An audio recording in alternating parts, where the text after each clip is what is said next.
It was the 1st of September 2004. For many of these kids, it was their first day of school.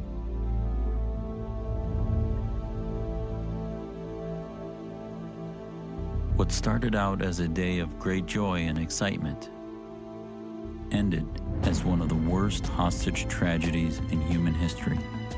Inside this gymnasium, more than 1,200 hostages were crowded together with explosives suspended above their heads. 3 days later, over 300 hostages were killed, including 156 children. The terrorists were Muslims, and they carried out the attacks in the name of Islam. I'm also a Muslim, and I've dedicated my life to fighting the threat of radical Islam. How you doing? Fine. Images demonstrate mild inferior fixed defect in the inferior right. My name is Zuhdi Jasser. I'm a doctor currently in private practice in Phoenix, Arizona. I was a lieutenant commander in the U.S. Navy, and I served as a staff physician to members of the U.S. Congress and the Supreme Court. Thank you so much for coming. As a devout Muslim, I saw it as my responsibility to expose the radicals. I resented that they were exploiting the religion I love. If you listen to bin Laden, he is not a nutcase as many Muslims will want you to believe. He is a fascistic theocrat, period. After 9/11, I started looking into what was driving radical Islam. I came across an alarming document that reveals the true agenda of much of the Muslim leadership here in America.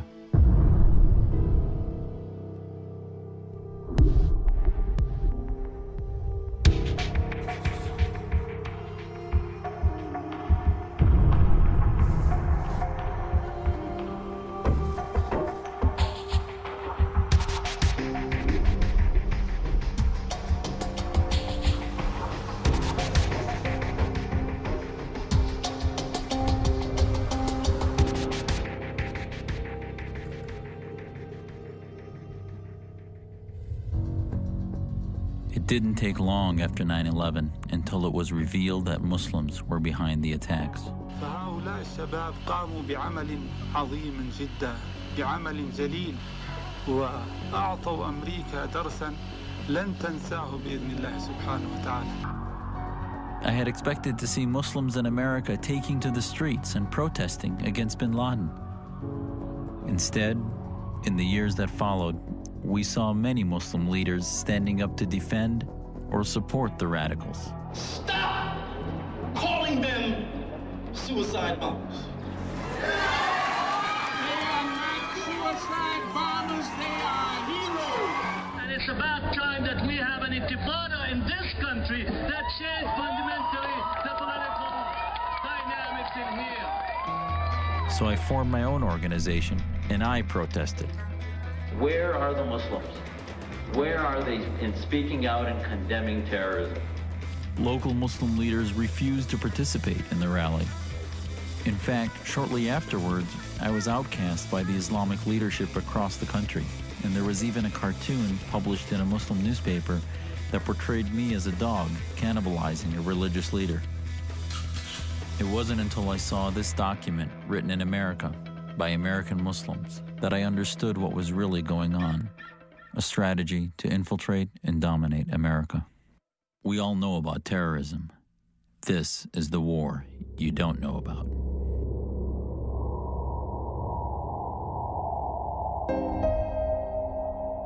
I think there is a general tendency to underestimate the threat which is offered to us in the present global conflict. I think the public in America is denied the strategic truth. Media and elite are not helping. The vast majority of Americans no longer are falling for the trick of the bad terrorists who are out there to get us.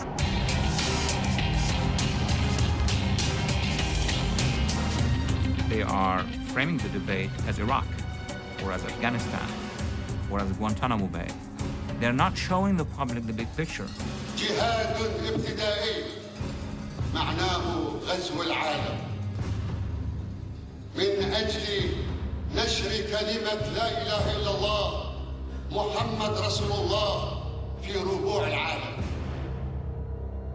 It's an entire movement, and the idea of it is hatred for our way of life. فأمريكا إلى زوال والإسلام إلى بقاء.